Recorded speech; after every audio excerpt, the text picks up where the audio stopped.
Menyapa Bapak Ibu Saudara semua, Shalom. Yang di rumah juga Shalom. Salam damai sejahtera Kristus bagi kita semua.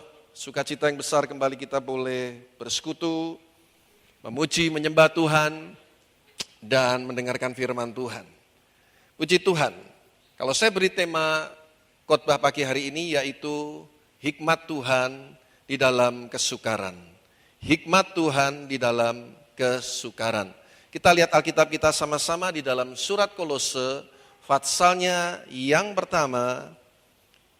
Kita akan belajar, saudaraku, dari ayat 9 sampai ayat yang ke-12. Surat Kolose, patsal yang pertama, ayat yang ke-9 sampai dengan ayat yang ke-12. Kita lihat lebih dahulu ayat yang ke-9 dikatakan, sebab itu sejak waktu kami mendengarnya, kami tiada berhenti-henti berdoa untuk kamu. Kami meminta supaya kamu menerima segala hikmat atau wisdom dan pengertian yang benar untuk mengetahui kehendak Tuhan dengan sempurna. Sampai di sini dulu pembacaan firman Tuhan. Perhatikan saudaraku, Alkitab mengatakan sebab itu sejak waktu kami mendengarnya, mendengar bagaimana pertumbuhan iman jemaat di Kolose, perkembangan pekerjaan Tuhan yang ada pada waktu itu, Paulus mengatakan kami tiada berhenti-henti berdoa untuk kamu. Di dalam beberapa terjemahan bahasa Inggris, kata kamu di sini sebetulnya ditujukan untuk Epafras. Dia adalah sahabat Paulus, teman Paulus dalam penderitaan, dia yang juga menolong Paulus di dalam menuliskan surat-surat untuk jemaat-jemaat di mana Paulus melayani ketika Paulus ada di dalam penjara. Dia jadi kurirnya juga. Dan saudara dikatakan di sini, kami meminta supaya kamu menerima segala hikmat dan pengertian yang benar. Berapa banyak dari kita seringkali ketika kita dalam kesulitan dan tekanan hidup, kita berdoa supaya kita bisa segera lepas dari semua masalah, kita bisa segera lepas dari penderitaan, tapi seringkali kita lupa berdoa untuk minta hikmat daripada Tuhan. Dan menurut saya, saudaraku, hikmat itu lebih penting daripada jalan keluar yang kita perlukan. Karena jalan keluar itu akan kita temukan ketika kita mendapatkan hikmat yang daripada Tuhan. Jadi jangan berdoa untuk sekedar masalah itu bisa selesai, tapi minta hikmat Tuhan. Apa yang sebetulnya Tuhan kehendaki? Apa yang sebenarnya Tuhan mau untuk kita lakukan hari-hari ini? Dikatakan saudaraku segala hikmat dan pengertian yang benar. Spiritual understanding. Pengertian spiritual. Untuk apa saudaraku? Ini penting sekali. Mengetahui kehendak Tuhan dengan sempurna. Jadi ini yang harus kita cari. Tuhan, kehendakmu apa hari-hari ini? Kehendakmu apa? Di tengah-tengah pandemi COVID-19 ini saudaraku, kita berdoa, bukan sekedar segera berlalu ini COVID. Pasti itu akan menjadi doa kita juga semua. Setiap kali kita ibadah, kita akan berdoa juga hal itu. Tapi lebih dalam lagi, lebih spesifik lagi, coba minta hikmat Tuhan. Cari tahu apa yang jadi kehendak Tuhan untuk kita lakukan hari-hari ini. Supaya kita ini bertumbuh di dalam Tuhan. Ini yang penting untuk kita mengerti, saudaraku. Pasti ada kehendak Tuhan di balik semua yang terjadi hari-hari ini. Dan masalahnya pemahaman kita kan belum sempurna. Pemahaman kita akan kehendak Tuhan itu masih terus dalam proses. Karena pengenalan kita dengan Tuhan itu satu perjalanan. Sifatnya progresif. Terus dan terus menerus. Dibaharui terus. Nggak ada orang yang sudah sempurna pengetahuannya. Nggak ada orang yang sudah sempurna imannya. Nggak ada seorang pun yang sudah sempurna pemahamannya dalam segala hal. Kita ini terus harus mau belajar. Amin, saudara. Kita harus mau belajar, mau merendahkan diri. Kita perlu dengar nasihat orang lain. Kita perlu belajar dari firman Tuhan. Kita perlu belajar dari buku-buku rohani. Untuk mengetahui kehendak Tuhan dengan sempurna. Jadi wisdom dan understanding ini penting sekali dalam kehidupan kita. Untuk menolong kita mengerti kehendak Tuhan. Di balik semua yang terjadi dalam kehidupan kita, baik secara global hari-hari ini maupun secara pribadi. Saya percaya semua kita yang hadir di sini maupun yang ada di rumah yang menyaksikan ibadah live, juga punya pergumulan-pergumulan yang sifatnya pribadi. Mungkin itu keluarga, mungkin itu kesehatan, mungkin itu keuangan, dan yang lain-lainnya. Nah, saudaraku, tujuan kita mengerti kehendak Tuhan itu dijabarkan dengan jelas, saudaraku, di ayat 10 sampai ayat yang ke-12. Mari kita lihat, saudaraku, Kolose pasal yang pertama, sekarang lihat ayat yang ke-10.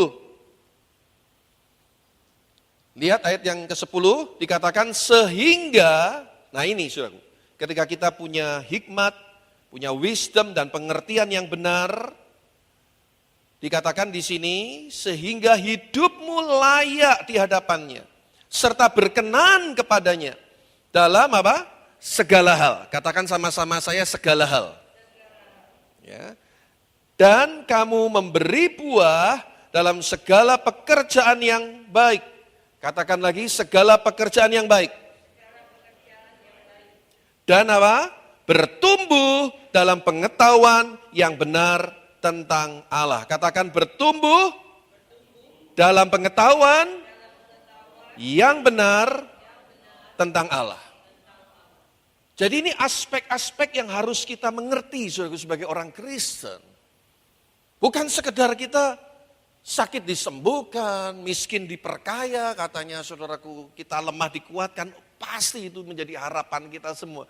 Tapi lebih dalam lagi saudaraku, Tuhan merindukan satu kualitas kehidupan yang benar-benar produktif. Satu kehidupan yang saudaraku yang menghasilkan kehidupan yang berdampak. Bagi orang lain, bagi orang-orang yang ada di sekitar kita. Dan orang-orang yang mau terus bertumbuh dalam pengenalan akan Tuhan, dia akan menjadi dewasa rohaninya. Dia akan menjadi orang Kristen yang betul-betul berbuah bagi kemuliaan nama Tuhan. Yang pasti saudaraku, buah pertobatan itu adalah perubahan karakter dalam kehidupan kita. Buah itu juga berbicara tentang pekerjaan Roh Kudus dalam hidup kita. Buah Roh Kudus dalam kehidupan kita. Di samping juga kita membawa jiwa-jiwa datang kepada Tuhan melalui kesaksian hidup kita, baik melalui mulut kita, melalui perbuatan kita. Kita membawa jiwa-jiwa datang kepada Tuhan.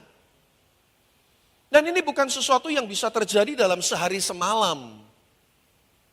Itulah sebabnya ketika kita mengalami banyak pergumulan dan tantangan, pencobaan dalam kehidupan ini, jangan lari, jangan menghindar dari semuanya itu. Minta hikmat daripada Tuhan. Minta hikmat dan pengertian. Tuhan, apa yang kau mau untuk aku lakukan? Mengapa ini terjadi Tuhan? Apa rencanamu dalam kehidupanku? Ketika Anda mendapatkan hikmat itu, saudaraku, seperti Raja Salomo, masalah sesulit apapun bisa diselesaikan dengan cara yang ajaib. Karena hikmat itu bisa datang dari dunia, bisa datang dari iblis, atau juga dari Tuhan. Mana yang lebih mempengaruhi kehidupan saudara? Apakah hikmat dunia ini? Atau bahkan dari kuasa-kuasa gelap? Tapi saya berdoa, setiap kita yang sungguh-sungguh bergaul dengan firman Tuhan, membangun keintiman dengan Tuhan, pasti hikmat yang dari Tuhan akan lebih menguasai kehidupan kita. Ada ungkapan berkata begini, orang yang intim dengan Tuhan tidak akan mudah terintimidasi dengan keadaan di sekitarnya. Orang yang membangun hubungan intim dengan Tuhan tidak akan mudah terintimidasi dengan keadaan yang terjadi di sekitarnya. Jadi kita nggak perlu takut, kita nggak perlu khawatir, kita percaya Tuhan pasti akan menyertai kita, Dia penolong yang ajaib, tangannya selalu terulur untuk mengangkat saat kita jatuh, saat kita lemah, Dia akan berikan kita kekuatan. Itu pasti, saudaraku. Saudara, kalau lihat pohon jati yang besar itu ya, saudara, kita jangan cuma lihat, wah ini pohon mahal ini ya. Sekarang pohon jati atau kayu jati makin langka, saudaraku. Dan itu pasti mahalnya luar biasa kalau Anda bisa dapat yang diameternya gede gitu, saudaraku ya. Wah itu Anda nggak bisa sembarangan main tebang, saudara. Sekarang dikuasai pemerintah karena sudah semakin habis, saudaraku. Penebang-penebang liar. Saudara jangan berpikir itu sehari semalam tumbuh begitu dan menjadi mahal dan hebat gitu. Dicari banyak orang. Itu prosesnya bertahun-tahun, dia melewati badai, dia melewati masa-masa kekeringan. Saudara, saya rindu setiap kita mengerti bahwa kesulitan yang terjadi dalam hidup kita bukan membuat kita makin lemah, tapi membuat kita makin kuat, makin mahal, makin berkualitas. Berbuah, saudara. Produktif, menghasilkan. Kalau di Amerika itu ada pohon namanya oak tree, OAK tree, ya, pohon oak gitu. Itu juga gede, saudaraku. Itu ngelewati badai seperti apa itu pohon bisa tetap kuat berdiri. Kenapa? Berakar sangat dalam dan sudah melewati masa-masa sulit dalam kehidupan pohon itu. Saudara yang kasih Tuhan, ini kerinduan Tuhan. Kenapa kita perlu hikmat? Kita perlu yang namanya spiritual understanding, pengertian-pengertian rohani. Dan itu hanya kita bisa dapatkan ketika kita mau sungguh-sungguh merendahkan diri di hadapan Tuhan. Jangan terpancing dengan apa yang terjadi hari-hari ini di sekitar kita. Tapi lebih lagi pengejaran kita, pencarian kita, kehendak Tuhan dalam hidup kita. Yang sempurna. Yang sempurna. Ini yang Tuhan mau. Semua pencarian kita, pengejaran kita, kehendak Tuhan yang sempurna. Bahkan Paulus pun rasul yang dikatakan sebagai the apostle of new covenant. Rasulnya perjanjian baru. Bahkan dia mengatakan, seandainya aku sudah mencapai semuanya itu, tapi aku mengarahkan diri sedemikian rupa untuk meraih panggilan sorgawi itu, mengejarnya begitu rupa. Dan harga yang harus dibayar apa? Lupakan apa yang ada di belakang, arahkan diri apa yang ada di depan. Terus kejar apa yang jadi maunya Tuhan dalam kehidupan kita. Ada lagu sekolah minggu kan? Dunia ada di belakang kita, salib ada di depan kita. No turning back katanya dalam bahasa Inggris. Enggak ada waktu lagi, enggak ada pikiran lagi untuk kembali ke kehidupan yang lama. Kalau Anda tahu bahwa kehidupan yang baru itu jauh lebih mulia dan lebih berharga, kita enggak akan pernah kembali mencicipi kehidupan kita yang lama. Nah, saudaraku, saya lanjutkan. Ayat yang ke-11. Ayat yang ke-11 dikatakan, dan dikuatkan dengan segala kekuatan oleh kuasa kemuliaannya. Untuk apa, saudara? Menanggung segala sesuatu dengan tekun dan sabar. Ini perintah Tuhan buat kita pagi hari ini. Tuhan mau semua kita tekun dan sabar. Lewati semua pergumulan hari-hari ini, goncangan ekonomi, goncangan kesehatan terjadi di mana-mana, saudaraku. Tekun dan sabar. Saya bacakan, saudaraku, dari terjemahan Easy English, dibilang begini, God will make you strong inside. Tuhan akan membuat kamu kuat dari dalam. Ya, yourself, strong inside yourself, because He is so very great and powerful. Tuhan akan membuat kita kuat dari dalam diri kita sendiri karena Dia sangat besar dan kuat. So whatever things may happen. Jadi apapun bisa terjadi. You can be patient, brave, and happy. Anda bisa tetap sabar, berani, dan bersukacita. Amin, saudaraku. Saya yakin orang-orang yang punya pengenalan akan Tuhan, terus bergaul dengan Tuhan, rajin baca firman Tuhan, banyak-banyak berdoa, banyak-banyak bersekutu. Saya percaya, saudaraku, ada kekuatan from inside to outside. Ada kekuatan manusia batiniah ini, saudaraku, sehingga enggak gentar, enggak lemah, enggak takut, enggak khawatir, saudaraku. Saya sering mengingatkan, kekhawatiran, ketakutan, itu nggak bisa berjalan secara paralel dengan iman. Kalau imanmu naik, itu seperti jungkat-jungkit permainan anak-anak itu di depan kita, ini ada sekolah, ada permainan juga jungkat-jungkit. Kalau yang satu naik, yang satu pasti turun. Nggak mungkin naik sama-sama, nggak bisa. Kalau iman kita kuat, saudaraku, iman kita naik. Ketakutan itu kita tekan, kekhawatiran itu kita tekan. Kita percaya bersama Tuhan kita cakap menanggung segala perkara. Tetap happy, tetap sukacita. Hari-hari ini saudaraku lebih mudah lihat orang merengut daripada orang bersukacita. Betul, saudaraku? Lebih mudah ketemu orang stres hari-hari ini daripada lihat orang yang sukacita. Kenapa saudaraku? Tekanan hidup. Masalah dalam kehidupan ini. Saudara, kita perlu hikmat untuk mendapatkan kekuatan daripada Tuhan ini. Apa yang harus kita lakukan? Semakin kita mengerti kehendak Tuhan dalam kehidupan kita. Saya percaya saudaraku.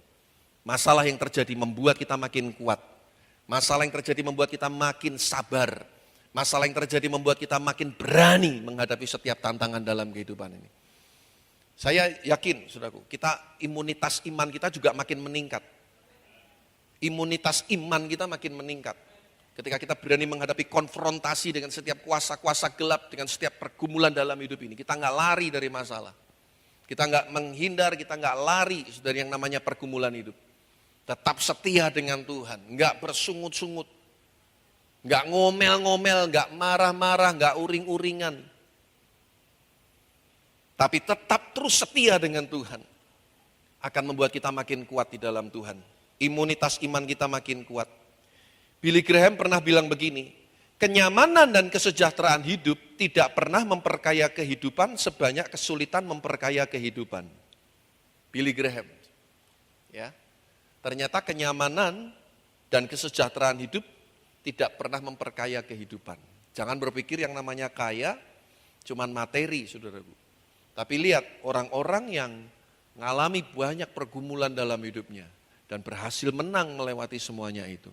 Dia kelak akan meninggalkan satu legacy, meninggalkan satu warisan yang luar biasa, betul-betul memperkaya banyak orang. Nggak usah jauh-jauh lah.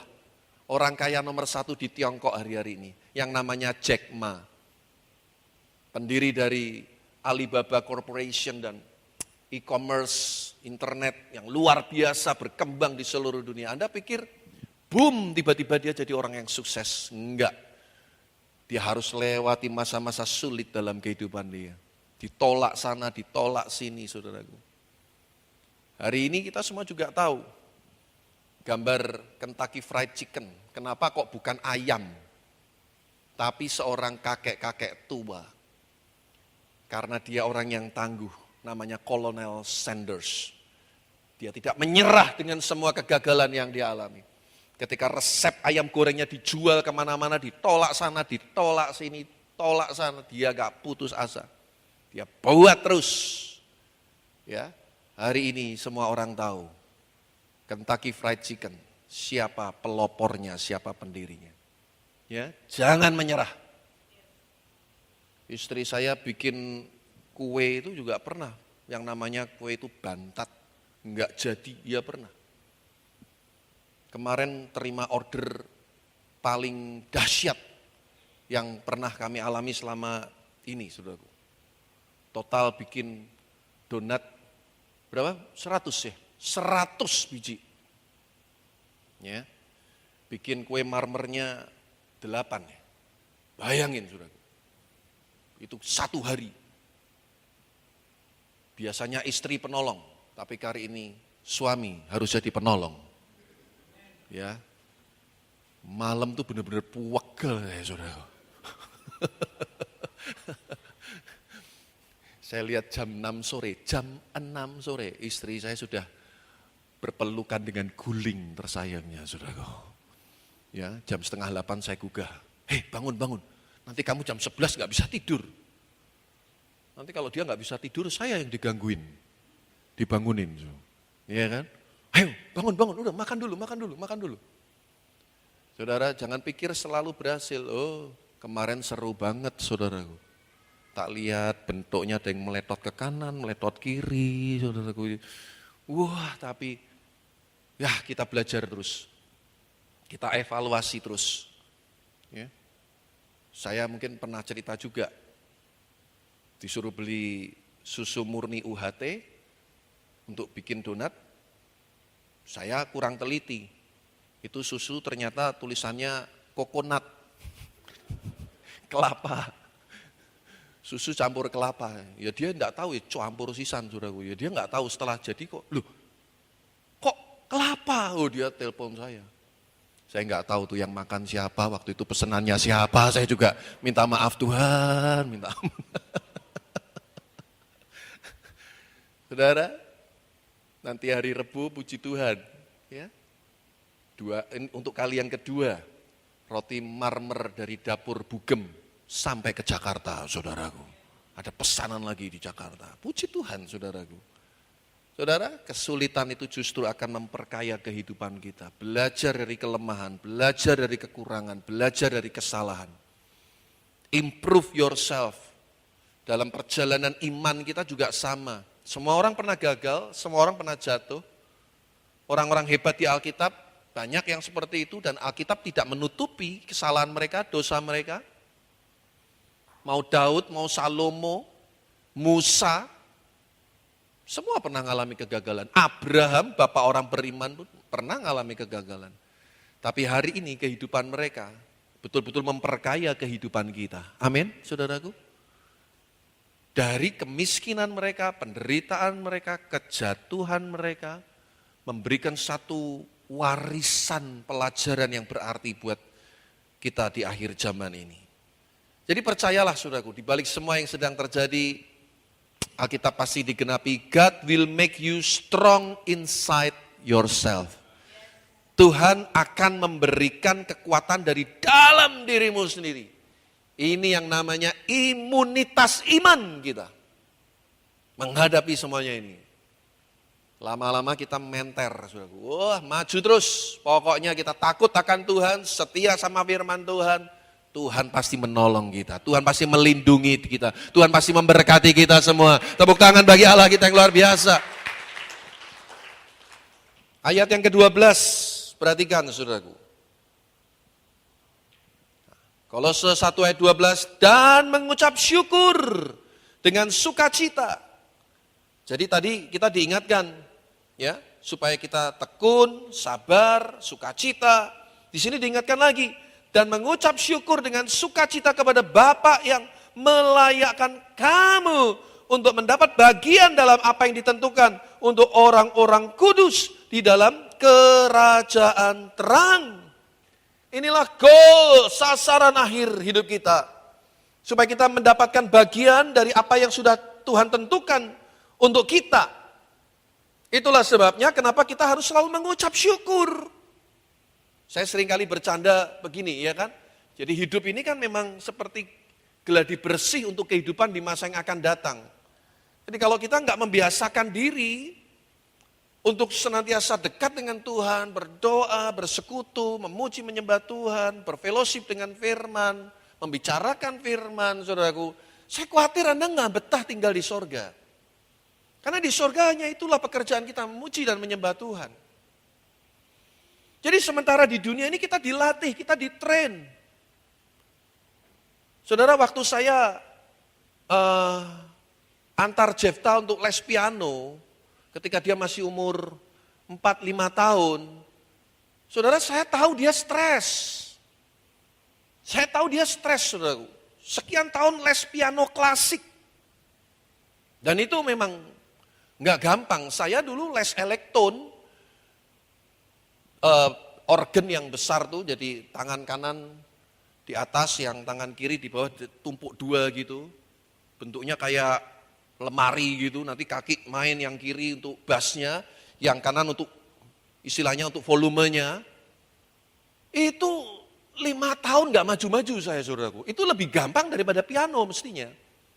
Saya 5 tahun gak maju-maju. Cici saya, Ciripka, itu lesnya piano. Nah, tapi dia mau ambil ijazah elektron. Saudara, gak perlu tunggu lama-lama, saudaraku. Cuma 6 bulan atau 1 tahun. Dia ambil dari dasar, sebentar ujian. Ambil lagi yang step berikutnya, ujian.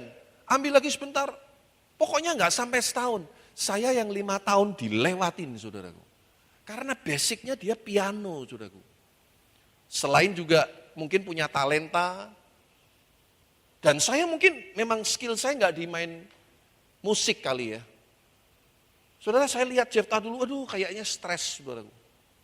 Tapi hari ini kita bisa lihat, saya bersyukur kalau Jefta bisa berkembang main keyboardnya. Jadi saudara, ada harga yang harus dibayar memang. Pada waktu kita ditrain, pada waktu kita dilatih, berat memang. Tapi begitu kita terbuka begitu ya, kita dapat kuncinya. Tiba-tiba kita main musik ini bisa, main ini bisa, main itu bisa. Kayak kebuka gitu. Jadi mengucap syukur. Hari-hari ini juga kita mungkin sedang ditrain, dilatih iman kita oleh Tuhan melewati masa-masa sukar hari-hari ini. Mengucap syukur, saudaraku. Saya percaya ucapan syukur kita akan membuka hadirat Allah, sorga itu terbuka dan mencurahkan berkat-berkatnya dalam kehidupan kita. Ucapan syukur itu akan mematahkan belenggu-belenggu kefasikan kita. Ucapan syukur kita akan menghancurkan semua, saudaraku, emosi dan kebodohan-kebodohan dalam hidup kita. Supaya hikmat Tuhan yang masuk dalam hidup kita. Oleh sebab itu, saudaraku, Yakobus 1 ayat yang kelima mengajarkan kepada kita. Tetapi apabila di antara kamu ada yang kekurangan hikmat, hendaklah ia memintakannya kepada Allah, yang memberikan kepada semua orang dengan murah hati dan dengan tidak membangkit-bangkit. Artinya kalau Tuhan memberi itu dia nggak suka mengungkit-ungkit, nggak seperti kita yang kalau sudah memberi suka mengungkit-ungkit ya. Maka hal itu akan diberikan kepadanya. Jadi mintalah hikmat dan pengertian itu untuk memimpin setiap kehidupan kita. Roh Kudus akan menolong setiap kita mengatasi setiap pergumulan dalam hidup ini. Jangan panik, tetap percaya, stay happy, pasti stay healthy. Kalau hati gembira, pasti juga sehat hidup kita. Amin, saudaraku. Dan saya akan tutup dengan satu kalimat yang saya buat sendiri. Mintalah hikmat Tuhan lebih daripada sekedar mencari jawaban atas masalah kita. Karena dalam hikmat Tuhan, kita mendapatkan semua jawaban atas masalah-masalah kita.